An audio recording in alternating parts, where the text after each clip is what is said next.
Recording in progress. तर व्हिडिओचा disclaimer हा आहे की हा व्हिडिओ फक्त एज्युकेशनल पर्पजसाठी आहे. इथनं कुठल्याही प्रकारचं ट्रेडिंग रिकमेंडेशन किंवा ट्रेडिंग टिप जे आहे ती दिली गेलेली नाहीये. हे या पर्टिक्युलर व्हिडिओचं डिस्क्लेमर आहे. तर ओव्हरऑल ट्रेंड अनालिसिस करणं महत्वाचं आहे.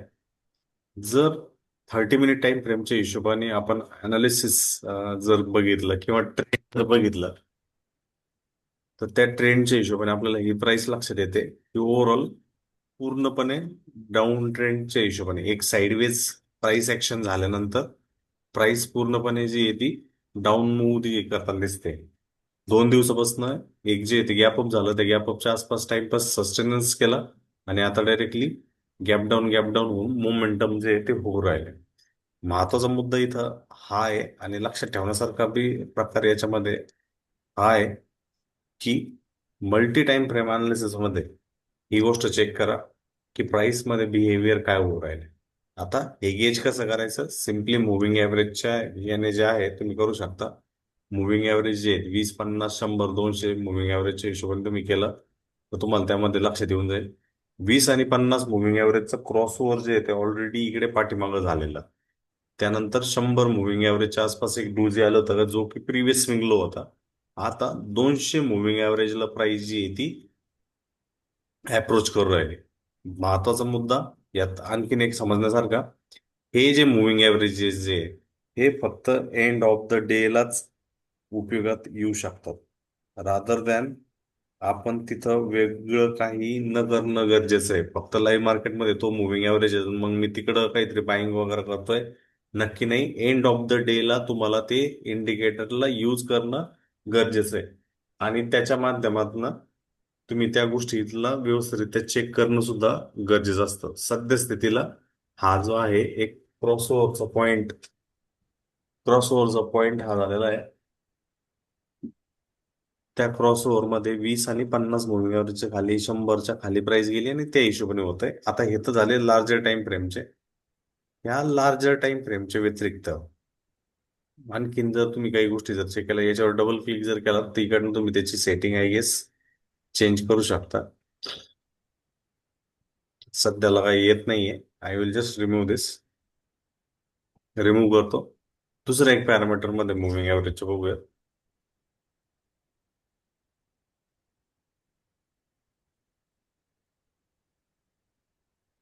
Moving averages for all time frame जर तुम्ही इथे केला तर ऑब्विसली प्रत्येक टाइम फ्रेमनुसार तिथं मुव्हिंग ॲव्हरेज येतील. जनरली तुम्हाला इथं जे सेट दिसतात 4 मुव्हिंग ॲव्हरेजचे सेट दिसत आहेत. आय डोंट नो इथं का बरं त्याची सेटिंग जे आहे ती काय येत नाहीये. I don't know but as of now ह्या गोष्टीला महत्व देऊयात. तर मी याला पण काढून टाकतो. ॲलिगेटर बघूयात. मध्ये ॲलिगेटरच्या मुव्हिंग ॲव्हरेज मध्ये सगळ्या गोष्टी येतील. ॲलिगेटर, विल्यम्स ॲलिगेटर. त्याच्यामध्ये तुम्ही इथं जर बघितलं तर नंबर ऑफ मुव्हिंग ॲव्हरेजेस आर 3. याला डुप्लिकेट करतो म्हणजे कसं आपल्याला इंडिकेटर्सचा महत्व शोधायचं आहे. कारण इंडिकेटर्स कडनं आपल्याला व्यवस्थितरित्या जी अंडरस्टँडिंग जी आहे तिथं क्लिअरली येऊन जाईल. ओके. सद्यस्थितीला 5 मिनिट किंवा 30 minute time frame, higher time frame बघायचा आपल्याला, जास्त बपर ठेवायचं नाही. तर एक गोष्ट लक्षात राहून द्या, 3 मुव्हिंग एव्हरेज असतात म्हणजे जॉज, टीथ आणि लिप्स. जर तुम्ही मगर जर बघितली तर तिला 3 पार्ट आहेत. ते म्हणजे काय, तिचा जबडा, टीथ आणि त्याचे लिप्स. अशानुसार याची संरचना असते. असे 3 मुव्हिंग एव्हरेज असतात. जो दूर असतो तो जबडा आहे, हा जो आहे तो टीथ आहे आणि हे त्याचे लिप्स आहे. सद्यस्थितीला 30 मिनिट टाइम फ्रेमच्या हिशोबाने जर तुम्ही प्राइस ऍक्शन बघितलं तर जे मुव्हिंग ॲव्हरेज जितकं ट्रेंडिंग मध्ये राहतं त्याच्या नंतर ती प्राइस जी आहे हवी गेल्यानंतर त्याच्यामध्ये जाताना आपल्याला दिसते. आणि हे केव्हा होतं, ज्या वेळेस ती प्राइस एका सिम्पलच्या म्हणजे सिम्पल मुव्हिंग ॲव्हरेजच्या आसपास जी इथे आपल्याला घुमतात तिथं दिसते. तर इथे सेटिंग मध्ये आलंय का इकडे सेटिंग, जस्ट मिनिट मी इंडिकेटर आर्ग्युमेंट जे आहे ते ऑन करतो. ओके. समजा याचं काही होत नाही. दुसऱ्या याच्यामध्ये बघा सॉफ्टवेअरमध्ये.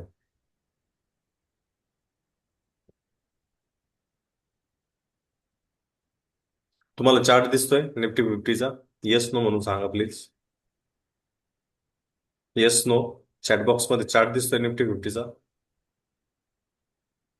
यस. दिसतोय? Yes no. येस दिसतोय. तर याच्यामध्ये 30 मिनिट टाइम फ्रेम मध्ये मी जातो आणि इकडनं मुव्हिंग ॲव्हरेजेस जे आहेत, तो मुव्हिंग ॲव्हरेज इथे ऍड करतो. मास मास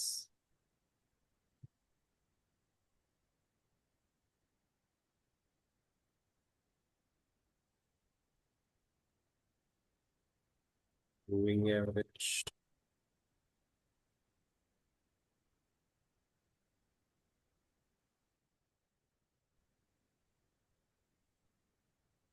सिंपल सिंपल मुव्हिंग ॲव्हरेज असं होते. हा, सिंपल मुव्हिंग ॲव्हरेज. जसं ऑलरेडी आपण हे केलेलं 5 पासून हे करतोय, ज्याचा कलर लाल आहे. पुढचं जे आहे, ते 11चं घेतोय, त्याचा कलर ब्ल्यू ठेवूया, थोडासा ब्लॅकिश याच्यामध्ये.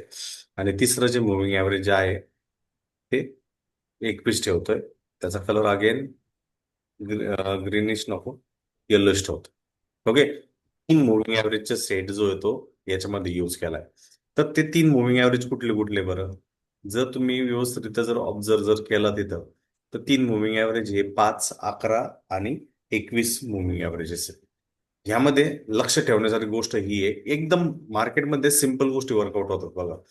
इथं तुम्ही जर बघितलं, तर त्या 3 मुव्हिंग ॲव्हरेज पासून किंमत जी ती दूर गेली होती, पुन्हा रिट्रेस आपल्याला करताना दिसली. इथं जर तुम्ही बघितलं तर तिन्ही मुव्हिंग ॲव्हरेज जे आहेत एकमेकाच्या आसपास कन्सोलिडेट करत होते 5 मिनिट टाइम फ्रेम मध्ये. म्हणजे काय, एक डिसेप्टिव्ह मूव्ह होण्याच्या अगोदर इथं सध्या मार्केट काय करते, कन्सोलिडेट करते. त्यानंतर एक डिसेप्टिव्ह मूव्ह होते, पुन्हा एकदा तुम्ही इथं बघितलं तर फॉल झाल्यानंतर पुन्हा एक चांगली रिट्रेसमेंट झाली आणि त्याच्यानंतर स्लोली स्लोली फॉल जो आहे तो आपल्याला होता दिसतो. मग आपल्यासाठी कंट्रोल पॉईंट काय? तर सगळ्यात महत्वाचं या मुव्हिंग ॲव्हरेजचा crossover with respect to the other moving averages ते बघा. तर लक्ष द्या, हा जो नियरेस्ट कॅन्डलला किमतीपाशी जो मुव्हिंग ॲव्हरेज आहे तो 5 मुव्हिंग ॲव्हरेज आहे. जो सेकंड मुव्हिंग ॲव्हरेज आहे जो त्याच्यापासून दूर आहे तो 11 मुव्हिंग ॲव्हरेज आहे. आणि सगळ्यात दूरवाला जो मुव्हिंग ॲव्हरेज आहे तो म्हणजे 21 मुव्हिंग ॲव्हरेज आहे. असे 3 मुव्हिंग ॲव्हरेजेस जे आहेत जे की सिम्पल मुव्हिंग ॲव्हरेज, आपल्याला जास्त त्याच्यामध्ये कॉम्प्लेक्सिटी काही करतच बसायची नाही. मग यामध्ये काय लक्ष द्यायचे बरं? यामध्ये एक गोष्ट लक्ष द्यायचं, की हा 5 वाला आणि कोण, 11 वाला मुव्हिंग ॲव्हरेज यांचं क्रॉसओव्हर होतंय का, याकडे लक्ष द्यायचं. आणि एकदा की 5 आणि 11 वाल्याचं मुव्हिंग ॲव्हरेजचं क्रॉसओव्हर झालं, त्यानंतर प्राइस तर जनरली वरच्या अप ट्रेंड मध्ये जाणार आहे. त्यानंतर एक पुल बॅक साठी वाट बघायचे, जो की लो जो असेल तो लो ब्रिज झाला पाहिजे. म्हणजे काय, ज्याने कोणी ह्या क्रॉसओव्हरच्या बेसिसवरती एंट्री केलेली आहे त्याचा स्टॉप लॉस हंटिंग झाली पाहिजे. ह्या गोष्टीकडे लक्ष ठेवणं गरजेचं आहे. आणि जेव्हा केव्हा प्राइस त्याचा ब्रेकडाऊन करण्याचा प्रयत्न करते, ब्रेकडाऊन झाल्यानंतर तो फेल होतोय, त्यावेळेस त्याकडे रडार करायचा. आणि ऑब्व्हियसली जर प्राइस पुन्हा रिट्रेस करू राहिली त्याच्यावरती लक्ष ठेवण्यासारखा मुद्दा आहे. पण यात चुका पण एक लोकांकडनं होतात. जनरली लोक जे आहेत, जेव्हा केव्हा तो क्रॉसओव्हर होतोय त्या क्रॉसओव्हरच्या पॉइंटला एंट्री करण्याऐवजी फार आवे जे आहेत या पर्टिक्युलर पॉइंटच्या आसपास एंट्री करतात. आणि इकडनंच तो ट्रेड जो आहे तो यू टर्न होताना दिसतो. म्हणून जेव्हा केव्हा तुम्हाला मुव्हिंग ॲव्हरेजच्या बेसिसवरती एंट्री करायची आहे, त्या गोष्टीकडे लक्ष राहून द्या. आता हे मी फक्त 5 मिनिट टाइम फ्रेमच्या हिशोबाने हे केलं. डे मध्ये जाऊयात आणि डे मध्ये आपण चेक करूयात. जर ऑब्झर्व जर करायचं जर झाला आणि ऍज पर द सेवीज न्यू डेटा लिमिट, त्यानुसार आपण इथं गोष्टींना बघूयात व्यवस्थितरित्या.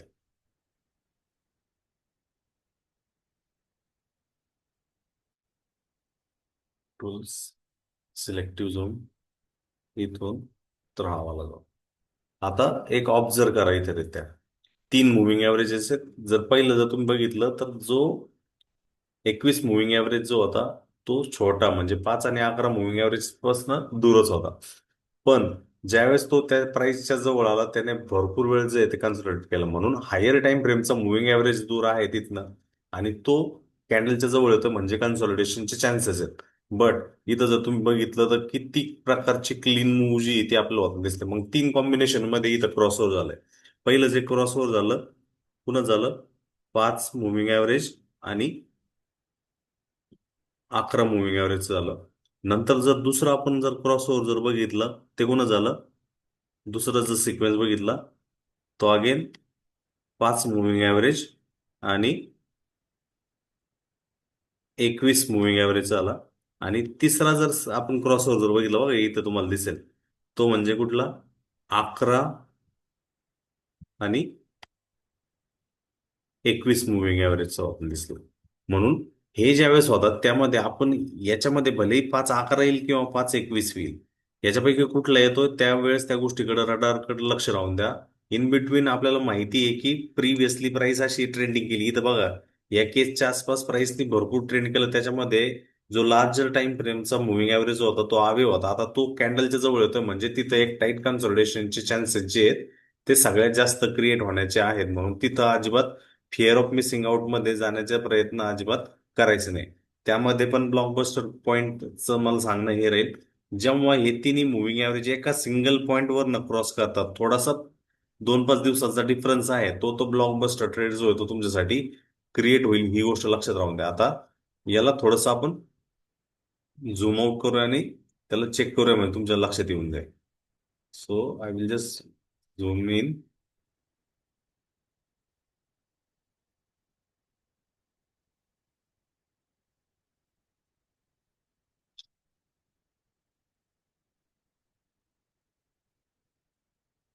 हा पर्टिक्युलर पॉइंट आहे जिथं तिन्ही मुव्हिंग ॲव्हरेज जे आहे ते एकाच ठिकाणून क्रॉसओव्हर जे आहे ते होताना दिसले. ते इकडनं मी आता राईट क्लिक करतो, टूल्स, सिलेक्टेड झोन. ओके, इथून ते इथपर्यंत आलो.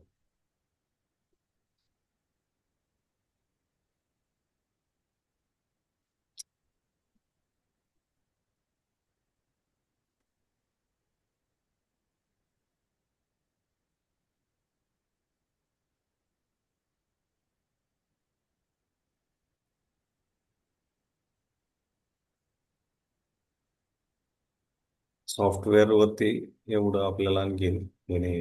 हा पर्टिक्युलर पॉइंट बघूया. हा कधीचा आहे, 2020चा आहे.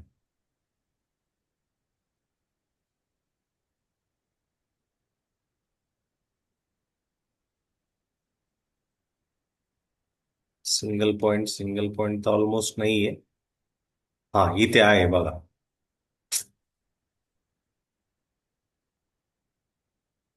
या पॉइंटला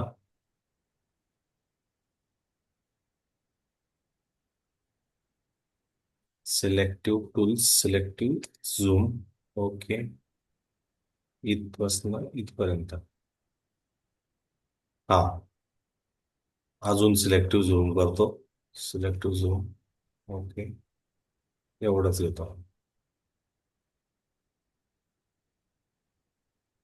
आता इथं बघा, इथं जर तुम्ही ऑब्झर्व जर केलं तर हा 5 मुव्हिंग ॲव्हरेज आहे, हा 11 वाला आहे आणि हा 21 वाला आहे. याच्यामध्ये पहिल्यांदा 5 आणि 11चं क्रॉसओव्हर झालं आणि त्याच्यानंतर 5 आणि 21 वाले झालं, नंतर 11 आणि 21 वाले झालं. म्हणजे सिक्वेन्स बघा त्यानुसार आहे. जर हे तिघांचं जंक्शन एकाच पॉईंटच्या आसपास येत आहे आणि तुम्हाला असं काही गोष्ट दिसतंय तर सिम्पलचं सांगणं हे राहील, ह्या क्रॉसओव्हरकडे लक्ष राहून द्या. नेक्स्ट डे जर मार्केट गॅप अप ओपन होतंय किंवा रिट्रेसमेंट करतंय तर सिम्पली एंटर करा. गॅप अप ओपन करतंय तर त्या केसमध्ये ह्या कॅन्डलचा किंवा जो कुठला क्रॉसओव्हर पॉईंट असेल तो तुमचा स्टॉप लॉस असणार आहे. एंट्री तुम्ही ह्या पॉईंटच्या आसपास करताय म्हणजे 150 ते 200 पॉईंटचा तुमचा स्पॉटमध्ये स्टॉप लॉस आहे. आणि टार्गेट तिकडनं पकडताल कुठपर्यंत, जोपर्यंत हा जो स्मॉल 5 मुव्हिंग ॲव्हरेजला रिटेस्टला प्राइस येत नाही तिथं 50% जी क्वांटिटी तिथं ऑफलोड करून द्यायची. आणि नंतर नवीन हाय ज्या वेळेस बनवला आणि तिथं रिजेक्शन सारखा दिसेल आपल्याला, त्यावेळेस रेस्ट 50% जी क्वांटिटी जी आहे ते तुम्ही ऑफलोड करू शकता. म्हणजे सिंपल स्ट्रॅटर्जी काय आहे की 5, 11 आणि 21 मुव्हिंग ॲव्हरेज जे आहे हे एकमेकाला जे आहेत आपल्याला क्रॉस होणं गरजेचं आहे. सिम्पली ही गोष्ट लक्षात राहून द्या. तर हे 5 का, हे 11 का, हे 15, 21 का, जर तुम्ही बघितलं तर हा मंथली किती दिवस असतात त्या ट्रेडिंगचे ते इथं कन्सिडर केले गेलेत. या 11 म्हणजे एक साधारण 2 आठवड्याचं हे आहे आणि हा जो 5 जो आहे तो 1 आठवड्याची प्राइस ऍक्शन आहे. त्यानुसार आपल्याला हे सेटअप एकदम कमी मिळतील पण एकदम परफेक्ट सुद्धा आपल्याला ते मिळून जातील. आता याच्यानुसार आपल्याला कन्फर्मेशन कसं राहील ते सुद्धा करणं गरजेचं आहे. मग कन्फर्मेशनसाठी तुम्ही ऍडिशनल काही गोष्टी करू शकता. जसं की मी इथं ऑन बॅलन्स व्हॉल्यूम जे ओबीव्ही म्हणतात त्याला, व्हॉल्यूम म्हणजे काय की त्याच्यामध्ये जर खरेदी आहे, समजा ही लाल कॅन्डल झाली आणि प्रिव्हियस डेची बाईंग होती, तर या दिवसाच्या कॅन्डल मधनं प्रिव्हियस डेची जी व्हॉल्यूम जी ती डाऊन केली जाईल. जर इथं ग्रीन कॅन्डल आहे आणि प्रिव्हियस डेची सेलिंग आहे, तर या दिवसाच्या व्हॉल्यूम मध्ये या दिवसाची व्हॉल्यूम जी ती ऍड केली जाईल, त्याच्यापासून आपल्याला त्याचा चार्ट निघेल. इथं अप्लाय म्हणतो. जर तुम्ही इथं ऑब्झर्व जर केलं, तर तुम्हाला इथं जास्त काही डोकं लावायचं नाही. सिम्पल एक ट्रेंड लाईन इथं काढायची. बघा इथं ज्यावेळेस मार्केट जे आहे ते इथून एवढं मोठं रॅली गेल्यानंतर साईडवेज मध्ये गेला आणि इथं तो सिंगल पॉईंटचा क्रॉस ओव्हर झाला होता. पण इथं जर तुम्ही ऑब्झर्व केलं तर ऑन बॅलन्स व्हॉल्यूम जो आहे त्याने इक्वल हाईज इथं क्रिएट केलं होतं. इक्वल हाईज क्रिएट केल्यानंतर फॉल तिथं केला आणि हा इक्वल हाईजचा ज्यावेळेस ब्रेकआउट दिसू राहिला तुम्हाला, तो ब्रेकआउट जो आहे त्या क्रॉस ओव्हरच्या अगोदर, म्हणजे काही इंडिकेटर जे असतात ना मित्रांनो, ते लिडिंग इंडिकेटर असतात आणि त्याच्यामध्ये लिडिंग इंडिकेटर मध्ये ऑन बॅलन्स व्हॉल्यूम जो आहे त्याच्यामध्ये जास्त काही डोकं लावायचं नाही. त्याचं फक्त ब्रेकआउट होतंय का, इक्वल आहेचा ट्रिपल टॉप झाला होता तो खाली जाण्याऐवजी पुन्हा रिट्रेस करून राहिलाय, म्हणजे त्याचे ब्रेकआउटचे चान्सेस आहेत. प्लस तुम्हाला moving average end of the day ला तुम्हाला अनालिसिस ज्यावेळेस तुम्ही करणार त्यावेळेस तुम्हाला लक्षात येतं की बाबा इथं ब्रेकआउट होऊ राहिलं सिंगल पॉईंटचं. हे दोन पॅरामीटर तुमचे सिलेक्ट होत आहे. प्लस एक चांगली कॅन्डल आपल्याला दिसते. दुसरा महत्वाचा मुद्दा, जेव्हा केव्हा ब्रेक तुम्हाला एंट्री कधी करायची, जेव्हा केव्हा मोठी कॅन्डल होती त्या दिवशी अजिबात एंट्री करायची नाही. त्याच्यानंतर प्राइस ज्यावेळेस वीक होईल त्यावेळेस एंट्री करण्याचा प्रयत्न करता. बघा इथं कंटिन्युअसली बुलिश कॅन्डल होत होत्या. इथं जर तुम्ही बघितलं तर एक रिजेक्शन वाल्या कॅन्डल किंवा खालच्या बाजूने वीक वाल्या कॅन्डल होत्या, म्हणजे ह्या तुमच्या काय आहेत, एंट्री वाल्या कॅन्डल आहे. आणि अशा एंट्री वाल्या कॅन्डलला जास्त फोकस करत जावा. ना की मला फिअर ऑफ फोमो कशामुळे तयार होतो, नाही नाही आता तो क्रॉस ओव्हर झालाय तर आता तो वरती जाणार, त्याच्यामुळे जो आहे तो फोमो तयार होण्याचा प्रयत्न होतो. मग हा जर फोमो जर अवॉइड करायचा असेल तर ह्यामध्ये एक गोष्ट लक्षात ठेवायची, तुमचा सेटअप जोपर्यंत तुमच्या कोर्टमध्ये येत नाही, जोपर्यंत तुमच्या कंडिशन्सला मॅच होत नाही, तोपर्यंत वाट बघणं गरजेचं आहे. कारण याच्या अगोदरपर्यंत तुम्ही किती पोळले असाल, काय पोळले असाल, आय डोंट नो. बट त्यामध्ये ह्या ऑन बॅलन्स व्हॉल्यूमला ज्यादा काही डोकं लावायचं नाही. फक्त हॉरिझॉन्टल आडव्या रेषा, आणि जर ट्रेंड असा खाली चाललाय आणि त्याचा ब्रेकआउट हो राहिला, त्याच्या अशा ट्रेंड लाईनच्या रेषा तुम्हाला काढणे. अशी एक ट्रेंड लाईन ब्रेकडाऊन होऊ राहिली पण ते टिकते व्यवस्थितरित्या, त्याकडे लक्ष देणं गरजेचं आहे. म्हणून स्ट्रक्चर वाईज ज्याला प्राइस ऍक्शन व्यवस्थितरित्या माहिती, ह्या दोन इंडिकेटर मध्ये हा जो इंडिकेटर आहे ऑन बॅलन्स व्हॉल्यूम, हा एक लिडिंग इंडिकेटर आहे आणि हे जे आहेत हे लॅगिंग इंडिकेटर आहे. दुसरं आणखीन जर तुम्ही म्हणाल की आणखीन मला कन्फर्मेशन पाहिजे की तिथं माझे चुकण्याचे जे चान्सेस जे आहेत ते कमीत कमी पाहिजे, त्यामध्ये तुम्ही आणखीन एक हे करू शकता. तो म्हणजे रिलेटिव्ह स्ट्रेंथ इंडेक्स सुद्धा जो आहे, किंवा मॅकडीचा हिस्टोग्राम सुद्धा करू शकता. आर एस आयज घेऊयात आपण.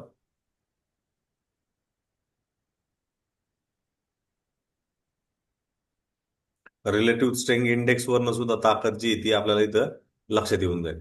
जर तुम्ही इथं जर बघितलं, जो आर एस आय जो झालेला होता तिथं त्या पर्टिक्युलर पॉइंटला, तो ऑलरेडी खूप खूप जो आहे तो ओव्हरबॉट कंडिशनच्या आसपास होता. जर मी इकडे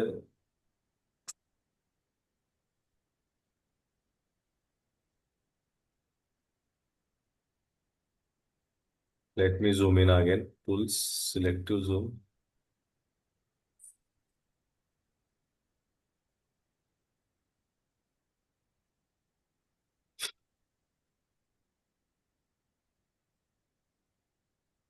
हा, इथले ह्या पर्टिक्युलर पॉइंटला होतो आपण.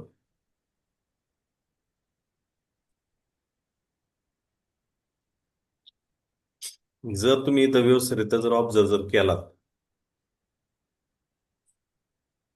तुम्हाला लक्षात येऊन जाईल आर एस आय जो होता ऑलरेडी ओव्हरबॉट झोनकडे 70 कडे गेला होता आणि तिकडनं तो कूल होण्यासाठी खाली आलेला. प्लस या आर एस आय मध्ये सुद्धा तुम्ही एक अशी डाऊन ट्रेंडिंग ट्रेंड लाईन काढू शकता. सिमिलरली इथं इक्वल हाईज मधनं पास होणारे आडवी रेषा काढू शकता. याचं तुम्हाला ब्रेकआउट होता दिसतंय. हा तर लिडिंग इंडिकेटर आहे. सिमिलरली हा पण एक लिडिंग इंडिकेटर आहे. आणि सगळ्यात शेवटी मुव्हिंग एव्हरेजेस जे आहेत ते क्रॉस ओव्हर दाखवतात, म्हणजे 5 मुव्हिंग ऍव्हरेज आणि 21 मुव्हिंग ऍव्हरेजचं क्रॉस ओव्हर होतं आणि त्यानंतर या गोष्टी होतात. याकडे लक्ष राहून द्या, म्हणजे तुमचे पॅरामीटर जे आहेत ते पक्के होऊन जातील आणि त्याचा विनियोग, त्याचा उपयोग जो आहे तुम्ही चांगल्या गोष्टी करू शकता. समजलं का? येस नो म्हणून मला हिट आउट करा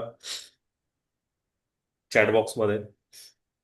ही एक सिम्पलची स्ट्रॅटेजी तुम्ही 30 मिनिटाच्या टाइम फ्रेम मध्ये युटिलाइज करून चांगल्या पद्धतीचे रिवॉर्ड जे आहेत ते क्रिएट करू शकता. याच्यामुळे तुमचे जे ट्रेड जे आहेत ना एकदम कमी होतील, बट आउटकम किंवा आउटपुट मिळण्याचे जे चान्सेस राहतील, फेअर ऑफ मिसिंग आउट जे आहेत होण्याचे चान्सेस जे राहतील एकदम कमी कमी होऊन जातील. तुम्ही अजिबात अजिबात ओव्हर ट्रेडिंग जे आहे ते त्यामध्ये करणार नाही. आता याच्यामध्ये 5 मिनिटच्या हिशोबाने आज दिवसभरामध्ये एक काय गोष्ट झाली ती लेट मी शो यू.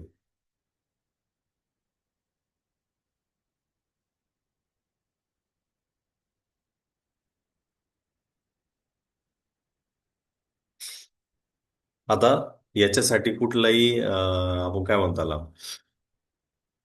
कुठलाही ज्योतिष आणण्याची गरज नाहीये. तर मुव्हिंग ॲव्हरेजच्या ऑलरेडी प्राइस जी ती खाली चाललेली होती. पण इथं जो एक अपमूव जो झाला, त्या अपमूवमुळे मोस्ट ऑफ लोकांना वाटलं की बाबा प्राइस जी आहे ती अप साईड मध्ये जाताना दिसते. आर एस आयने इथे एक डायव्हर्जन जो आहे तो क्रिएट केला होता. इथं जो लो जो झाला त्यावेळेस किमतीचा लो ह्या पर्टिक्युलर पॉईंटच्या आसपास होता, आणि नेक्स्ट ज्यावेळेस त्याच्या खाली इथं लो ज्यावेळेस झाला त्यावेळेस आर एस आयचा लो जो आहे तो वरच्या बाजूला शिफ्ट झाला होता, म्हणजे डायव्हर्जन झाला होता. पण यामध्ये सगळ्यात महत्वाचं जे लोकेशन डायरेक्शन जे सांगत होतं ते ऑन बॅलन्स व्हॉल्यूम सांगत होते.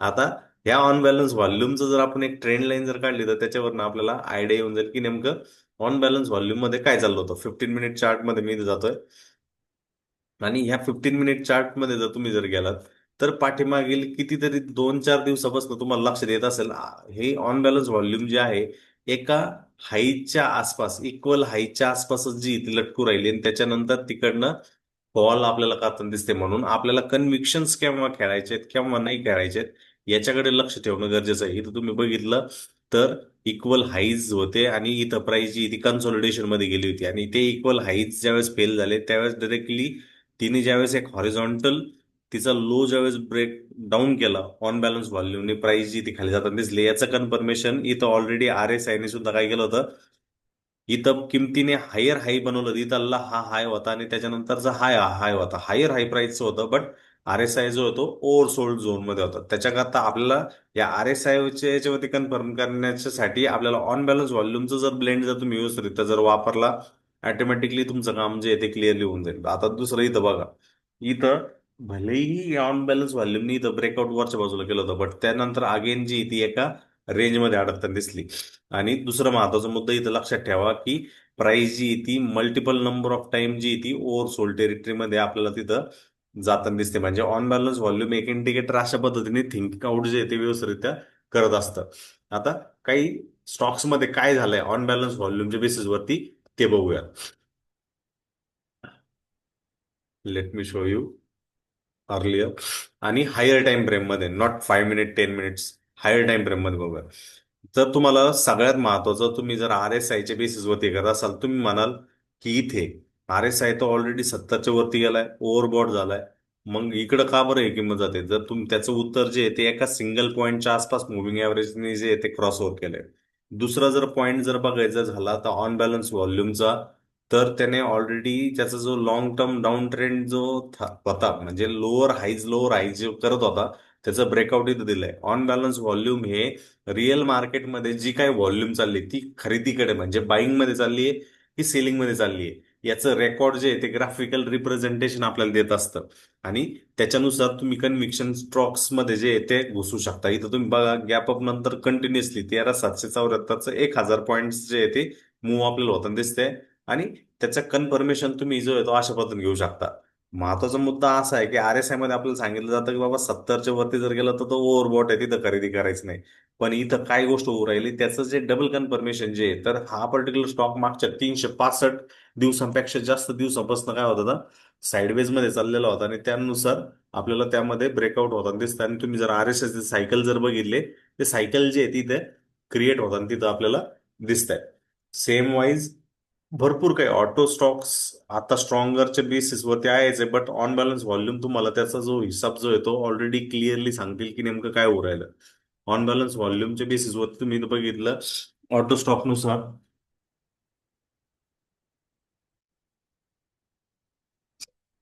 तर क्लिअरली त्याचा ब्रेकआउट जो होतो होताना दिसतोय. म्हणजे मी आता हे स्टॉक डिस्कस करतो म्हणजे सजेस्ट करतो का? नक्कीच नाही. हे मी फक्त तुम्हाला सांगतोय का ऑन बॅलन्स व्हॉल्यूम मध्ये तुम्हाला अशा पद्धतीचं क्लीन ब्रेकआउट तिथं दिसतोय कन्सिडरेशन नुसार, प्लस मुव्हिंग ॲव्हरेजचे क्रॉसओव्हर भलेही एका पॉईंट नसेल, but one side by side आपल्याला ते बनताना दिसत असेल, ऑटोमॅटिकली तुम्ही त्याचा इन्व्हेस्ट करू शकता. आणि हे करताना निफ्टी फिफ्टीचे कुठले स्टॉक जे आहेत बेसिक बेसिस वरती, त्याला तुम्ही व्यवस्थितरित्या फॉलो करू शकता. कारण ऍक्च्युअल रणक्षेत्रामध्ये उतरण्याच्या अगोदर तुम्ही त्याची प्रॅक्टिस करणं गरजेचं आहे. हे झालं बुलिश केसमध्ये. बेरिश केसमध्ये ही व्हॉल्यूम जी आहे ती खालच्या खालच्या बाजूला आपल्याला तिथं जाताना दिसतं. ऑटोचे स्टॉक आता सध्या सगळ्यांचे फेवराईट आहे. आता बघा, हे ऑन बॅलन्स व्हॉल्यूम मध्ये हा हाय आहे आणि हा ओबीव्हीचा हाय आहे, बट आता सध्या एवढी व्हॉल्यूम जी जनरेट होऊ नाही राहिली. आणि तुम्ही जर प्राइस चार्ट वरती जर बघितला, तिथं सुद्धा तुम्हाला तेवढी स्ट्रेंथ जी त्या particular x Y Z stock मध्ये दिसत नाही. म्हणून याचा अ, फायदा करणं गरजेचं आहे. जसं मी तुम्हाला म्हणलं, एका सिंगल पॉईंटच्या आसपास जर तुम्ही प्राइस ऍक्शन सिंगल पॉईंटच्या आसपास जर क्रॉस होत दिसतोय, जसं या पर्टिक्युलर केसच्या आसपास, किंवा हिस्टॉरिकली तुम्ही जावा कुठेही, तुम्हाला सिंगल पॉईंटचा क्रॉसओव्हर जर दिसला, त्याचबरोबर ऑन बॅलन्स व्हॉल्यूम सुद्धा तुम्हाला ब्रेकआउट करताना तिथे दाखवेल. बघा, इक्वल ट्रिपल टॉप होते, त्याचं ब्रेकआउट होता, इथं सिंगल पॉईंट क्रॉसओव्हर आहे, त्याच्यावरती तुमचं ऑटोमॅटिकली काम जे आहे ते होऊन जाईल. आणि अशा गोष्टींना तुम्ही चेक करू शकता. आता इथं सिंगल पॉईंट क्रॉसओव्हर होता, ऑन बॅलन्स व्हॉल्यूम सुद्धा ब्रेक करत होता त्याला. आणि व्हॉल्यूम जी आहे ती कंटिन्युअसली राईज होते. एक डीप आला होता, डीप आल्यानंतर तो क्रॉसओव्हर होतोय, पुन्हा तो क्रॉसओव्हर होतोय, कंटिन्युएशन होतोय व्हॉल्यूम. अशा पद्धतीने जे आहे ती आपल्याला आयडिया तिथं देत असते.